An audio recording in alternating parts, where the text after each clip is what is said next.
Bell दो भल सुमृत जहां आयो हो रमैया राम, धोखे कियो विश्वास हो रमैया राम। साहब लौटते हैं पाखंड पर और शास्त्रों की स्वयं प्रामाणिकता पर। हे रमैया राम, तूने स्मृतियों में भल जानाया, भल नाम अच्छी तरह से जानाया, भल सुमृत जानायो हो रमैया राम। सुमृत यानी स्मृत, अस्मृत का अपभ्रंश सुमृत शब्द है। स्मृत ग्रंथ धर्म ग्रंथ है। वेद की पुत्री स्मृति भाई सो जेवरी कर लेते ही आई। साहब कहते हे भाई, ये जो स्मृतियां हैं वेद की पुत्रियां, कहने का तरीका भी कितना उनका चोटदार है और कितना तथ्य है। वास्तव में स्मृतियां वेदों की पक्षधर हैं और मनुस्मृत में पहली बार लिखा गया है नास्तिको वेद निंदका, जो वेद की निंदा करता वो नास्तिक है। अब वेद की निंदा, वेद में तमाम हिंसा लिखा है, कर्म कांड का प्रपंच है। अब विवेकवान उसका खंडन करते हैं तो कर्म कांडी लोग परेशान होते हैं। बौद्धों जैनों को तो निंदक कहा ही गया है। उपनिषद भी वेदों के निंदक है। मुंडक उपनिषद में इतनी तीव्रता से कही गई है कि तिलमिला देने वाली बात है। दंद्र में माना पर्यंत मूढ़ा, अंधे ने माना यथांधा, पलवा हेते दृढ़ यज्ञ रूपा दशोक्त मवरम येसु कर्म। ये जो कर्मकांड रूपी यज्ञ रूपी जहाज है अदृढ़, अत्यंत कमजोर है, जिसके 18 अंग है। औरम येसु कर्म, इसके कर्म अवर है, निम्न है, घृणित है, हिंसा है और प्रपंच है। कर्म कांड में केवल प्रपंच विवेक से कोई मतलब नहीं। कर्म कांड का जहां जाल होता है, यज्ञ जहां होता है, जहां पूरी वेदी बनाई जाती है, हवन कुंड बनाया जाता है, खुटिया गाड़ी जाती हैं और यज्ञ पात्र और सारी चीजें रखी जाती हैं विध विधानानुसार, कोई विवेक से मतलब नहीं है। खाली बस प्रपंच, केवल प्रपंच। कर्म कांड का पूरा प्रपंच है और पहले जीववध होता था और महा खराब। तो अब ऐसे प्रपंच को विवेकवान कब तक ढोते रहे? इसलिए वैदिक ऋषि ही उसका खूब खंडन, जम करके खंडन किया। और गीता में कहा गया कि द्रव्य यज्ञ से ज्ञान यज्ञ श्रेष्ठ है। ये पशु, ये छत, घी, मेवे इत्यादि समुदाय ये द्रव्य है और इसका हवन करने की अपेक्षा ज्ञान यज्ञ श्रेष्ठ है।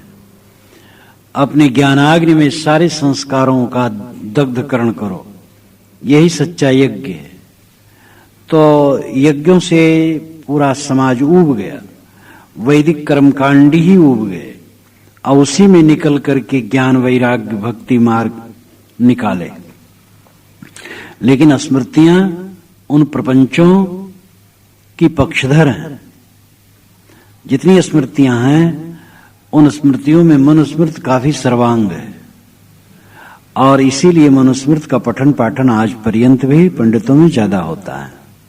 यद्यपि मनुस्मृत की प्रथम कई स्मृतियां बनी हैं, लेकिन मनुस्मृत काफी सर्वांग है। तो स्मृत धर्म ग्रंथ है जिसमें सारा विधान है, यज्ञ कैसे करना चाहिए, कर्मकांड और गृहस्थी धर्म का पालन, राजनीति, दंड विधान, सामाजिक नियम, पाप और पुण्य का विश्लेषण, सब कुछ है। अब मान्यता अनुसार उसमें गलतियां बहुत हैं और सही भी है, निर्णय भी है, बात अच्छी भी है। जैसे कि सर्वम परवशम दुखम सर्वम आत्मशम सुखम, ये मनुस्मृत की बात है। परवस्था ही सब प्रकार दुख है और स्वस्था ही सब प्रकार सुख है। अभी बिल्कुल ज्ञान की बात है। तो ये बात नहीं कि स्मृतियों में सब गंदी बातें ही भरी हैं, त्रुटियां हैं, गलतियां हैं, समसामयिक प्रपंच है और जात पात को लेकर ऊंच नीच की बड़ी घृणित भावना है। शूद्र कहे जाने वाले व्यक्तियों के अपने बच्चों का नाम घृणित रखना चाहिए, मांगलिक और अच्छा नहीं रखना चाहिए। ब्राह्मणों का नाम ज्ञान प्रधान हो, क्षत्रियों का नाम वीरत्व प्रधान हो, वैश्यों का नाम मांगलिक हो, शूद्रों का नाम जुगुप्सित हो, घृणित हो। जैसे खुरबहरा और झाड़ू झग्गर और ऐसे। तो इस प्रकार स्मृतियों में जात पात संबंधी गंदगी सड़न है। कर्मकांड में भी ऊटपटांग बातें हैं। पाप को पुण्य, पुण्य को पाप भी कह डाला गया है। यज्ञ में मारे हुए पशुओं का प्रसाद, मांस का प्रसाद जो नहीं खाता है 21 जन्म तक वो पशु होता है। कहीं तो कहा गया कि जितने पशु के रोए हैं उतनी बार उसको जन्म लेना पड़ेगा। यज्ञ में मारे गए पशुओं का मांस प्रसाद है, उसका तिरस्कार करने वाला पापी है। और पशु वध करने से पशु मरते नहीं, वो स्वर्ग में जाते हैं। और इस प्रकार बड़ी महिमा की गई है। अब ये क्या है? पाप ही को पुण्य कह डाला गया है। अश्वमेध, गोमेध, अजामेध, अनेक मेध जो पाप है, हत्या है, उसको धर्म कहा गया है। तो स्मृतियों में जात पात संबंधी विकार, कर्मकांड का घोर प्रपंच और हिंसा का समर्थन और ऐसी कई बातें अन्यायपूर्ण हैं। इसलिए साहब कहते हैं, भल सुमृत जहां आए हो रमैया राम, हे रमैया राम, स्मृतियों में तूने अपने आप को बहुत जाना दिया। भल जाना है, अच्छा जाना है, खूब खोया। जहाना नाम ठगा देना, अपने आप को वंचित कर देना, धोखा दे देना, तो खूब ठगाया गया। इन धर्मशास्त्रों के प्रपंच में पढ़ करके तूने अपने आप को खो दिया। धोखे की ओर विश्वास, रमैया राम, हे रमैया राम, तूने धोखे में विश्वास किया। धोखाधड़ी की बात जिसमें है, ऊटपटांग बात है, विवेकहीन बात है, मानवता विरोधी बात है, सदाचार विरोधी बात है, उसमें तूने विश्वास करके अपने आप को खो दिया। सो तो है बंसी कसी हो रमैया राम। साहब कहते, हे रमैया राम, ये स्मृतियों की बातें तो बंसी कसी है। बंसी का मतलब है कटिया, जो एक बड़ी लकड़ी होती है और उसमें सूत की रस्सी बांध करके और छोर पर कांटा लगा दिया जाता है लोह का, और उसमें चारा पहना दिया जाता है, पानी में डाल देते हैं। मछली चारा समझ के निगलती है और कटिया उसके गले में फंस जाती है। तो ये बंसी, कसी नाम बंधन, कस जाना। तो चारा का लोभ दे करके फंसा लेना, धर्म का लोभ दे करके बेवकूफ बना देना, कि ये धर्म की बात है। तुम जन्म से नीच हो, ये धर्म की बात है। क्योंकि आर्ष पुरुषों ने कहा है, महापुरुषों ने कहा है, भगवान ने कहा है, और धर्म ग्रंथों में ऐसा लिखा है कि तुम जन्म से नीच हो, अपने को नीच मानो। नीच मानोगे, सवर्णों की सेवा करोगे, तुम्हारा मोक्ष होगा, और अपने को ऊंच मानोगे तो नरक में जाओगे। इस प्रकार कहा। अब ये क्या है? धर्म के नाम पर बेवकूफ बनाना है, और क्या है? जीव वध करो तो देवता खुश होंगे। ये कितनी मूर्खता की बात है। देवता, अगर ऐसे देवता हैं जीव वध से खुश हो, देवता है कि राक्षस है? देवता तो दया करने से खुश हो सकता है। जो जीव हत्या करने से खुश हो, देवता है, भगवान है कि राक्षस और शैतान है? तो ये बंसी है। ये धर्म, भगवान, देवता के नाम पर समाज को मूर्ख बनाना है। सूर्य की ओर विश्वास, रमैया राम, हे रमैया राम, तो ऐसे प्रपंच में विश्वास कर लिया, ऐसे अज्ञानपूर्ण बातों में विश्वास कर लिया और अपने आप को गड्ढे में डाल लिया। ये तो है वेद शास्त्र हो रमैया राम। अब साहब पूर्व पक्ष की तरफ से कहते हैं, उन लोगों की तरफ से कहते हैं, मानो वे लोग कहने लगे कबीर साहब से कि हे साहब, ये तो वेद शास्त्र की बात है। वेद शास्त्र अपौरुषेय हैं, यह ईश्वरकृत हैं, यह आप्त वचन हैं, उनमें झूठ कैसे हो सकता है? वो जो कुछ है सब का सब सच है। गुरु देहल मोहि थाप हो रमैया राम, गुरु ने मुझे थाप दिया, उसका स्थापना कर दिया, मेरे मन में बैठा दिया। गुरु ने बता दिया कि देखो, वेद वचन से अलग न जाना, शास्त्र वचन से अलग न जाना, गुरु वचन से अलग न जाना, जो महापुरुष कहें वो मानना। अपनी देखी दूर कर महापुरुष का कहा कर। पंचग्रंथी में मसला में श्री रामराज साहब ने व्यंग ढंग से कहा है। श्री रामराज साहब ने खूब झकझोर दिया है, इसीलिए पंचग्रंथी बीजक की व्याख्या मानी जाती है। पंचग्रंथी में खंडन परक ज्यादा है, लेकिन पंचग्रंथी सदैव जीवित रहेगी। पंचग्रंथी इतना मार्मिक ग्रंथ है कि कबीर पंथ में तो क्या और जगह भी इतना मसाला इकट्ठा मिलना मुश्किल है। तो साहब ने कहा है कि अपनी देखी दूर कर, बड़े पुरुष की कहा कर।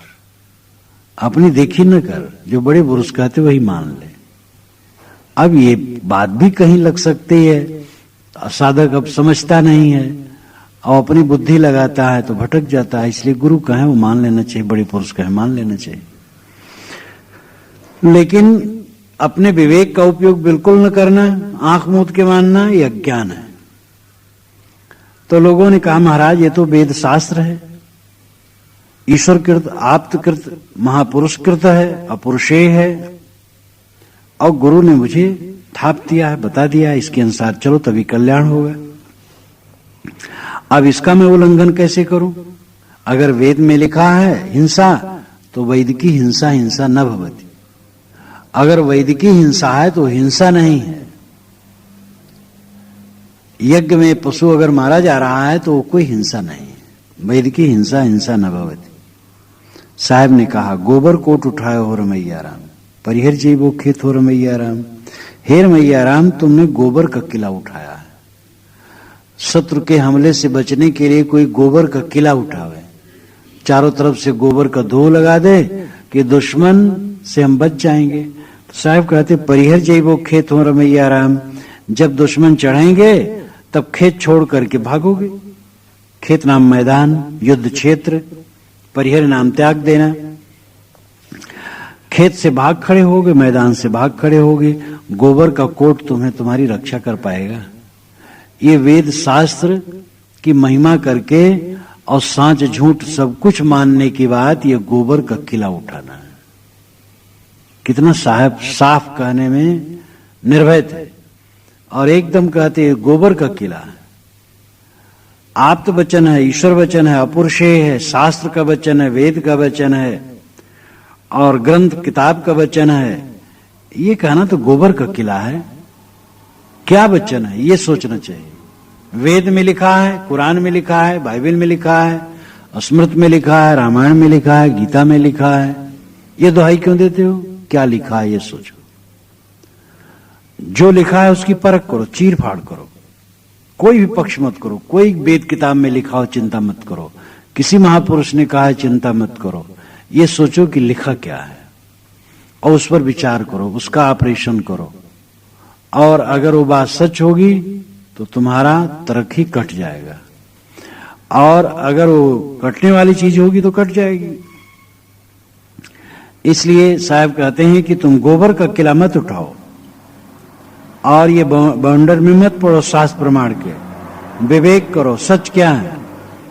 मन बुद्ध जहां न पहुंचे हो रमैया राम, तहां खोज कैसे हुए हो रमैया राम। लोग कहते हैं कि मन बुद्ध वाणी से परे परमात्मा है। ना तत् चक्षुर गच्छत, ना तत्र चक्षुर गच्छत, ना वाग गच्छत, नो मनो ना विद्मो ना विजानीमो, यथा एतद अनुशिष्याद एवतद वित्ताद सुश्रुम पूर्वेशाम एना तद व्याज चक्षुरे। वहां आंखें नहीं पहुंचती, ना तत्र चक्षुर गच्छत, ना वाग गच्छत, ना वाणी पहुंचती है, न मन पहुंचता है। हम नहीं समझ पाते हैं कि उसका उपदेश कैसे करें, क्योंकि वो ज्ञात से भी परे और अज्ञात से भी परे। बस हमारे पूर्वज कहते आए हैं, हम भी ऐसे कह रहे हैं। अब अगर यह परोक्ष की बात है तो परोक्ष में फिर ऐसी चीज से क्या मतलब है जहां हमारा मन न पहुंचे, वाणी न पहुंचे, इंद्रियां न पहुंचे, उससे हमसे मतलब क्या है? कैसे वो मिलेगा? अगर ये स्वरूप के लक्षण के लिए हो तो ठीक है। मन स्वरूप में नहीं पहुंचता, वाणी नहीं पहुंचती और उसको व्यक्त बिल्कुल नहीं किया जा सकता, क्योंकि वही व्यक्त करने वाला है। वो ज्ञात अज्ञात से परे है, ज्ञात से परे है, यानी वो स्वयं ही है, लेकिन उसको इस ढंग से है कह पाना मुश्किल है। अज्ञात से परे है, क्योंकि वही तो ज्ञाता है। तो उसके विषय में संकेत में कहा जा सकता है, स्वरूप के विषय में। अगर स्वरूप के लिए अर्थ लगाए तो बहुत बढ़िया है। वो मन बुद्धि वाणी से परे है, लेकिन वो मैं ही हूं, तो अपने प्राप्त क्या नित्य प्राप्त ही हूं। लेकिन मन बुद्धि वाणी से परे और मुझसे भी परे कोई चीज है और वो पाना है, तो कैसे पाएंगे? पाने के साधन हमारे मन बुद्धि है और उससे मिलेगा नहीं। तो साहब कहते मन बुद्धि जहां पहुंचे हो रमैया राम, तहां खोज कैसे हो रमैया राम? वहां क्या खोजोगे? यह सुन के मन धीरज धरो हो रमैया राम, मन बड़ रहल रजाए हो रमैया राम। साहब कहते हैं यह सुन करके मन में धीरज रखो, इधर उधर भागो मत, बाहर कुछ मिलेगा नहीं। दूर का ढोल सुहावन, भगवान बाहर मिलता है, एक पागलपन है। बाहर क्या मिलेगा? बाहर जो नक्शा बनाओगे तुम्हारे मन बुद्धि वाणी का विषय होगा, और उसी मन बुद्धि वाणी के व्यापार में पड़े रहोगे जीवन भर। इसलिए धैर्य रखो, स्थिर हो, अपने स्वरूप में स्थिर हो। मन बढ़ रहल रजाए हो रमैया राम। साहब कहते हैं फिर भक्तों का मन, जो मन बढ़ा हुआ था, वो लज्जित हो गया। जब उनकी बात कट गई, उनकी भ्रांतियां कट गई, तो लज्जित हो गए और कहे साहब आप ठीक कहते हैं। फिर पाछे जनियर हो रमैया राम। साहब कहते देखो, अगर तुम्हारी बात कट गई और तुम समझ रहे हो कि ये प्रपंच, जो मन का प्रपंच है, ये झूठा है, तो अब फिर पाछे जनियर हो रमैया राम, फिर पीछे मत फेरना। फिर जिस प्रपंच में तुम पहले रहे उसी में लौट मत जाना। फिर न खोज करने लगना कि बाहर कुछ मिलेगा, कुछ नहीं मिलेगा। दृढ़ रहो, समझ गए हो तो दृढ़ रहो। कितने लोग समझ लेते हैं लेकिन दृढ़ नहीं रहते, तो फिर घूम जाते हैं। ये जीव भटक भटक जाता है। कालभूत सब आए हो रमैया राम। साहब कहते हैं सब कालभूत है, तुम्हारे स्वरूप के अलावा कालभूत है। कालभूत का मतलब कच्चा ठाट। जो कुछ तुम्हारे स्वरूप के अलावा है वो सब कच्चा ठाट है, निस्वरूप नहीं है। कहीं कबीर सुनो संतो हो रमैया राम।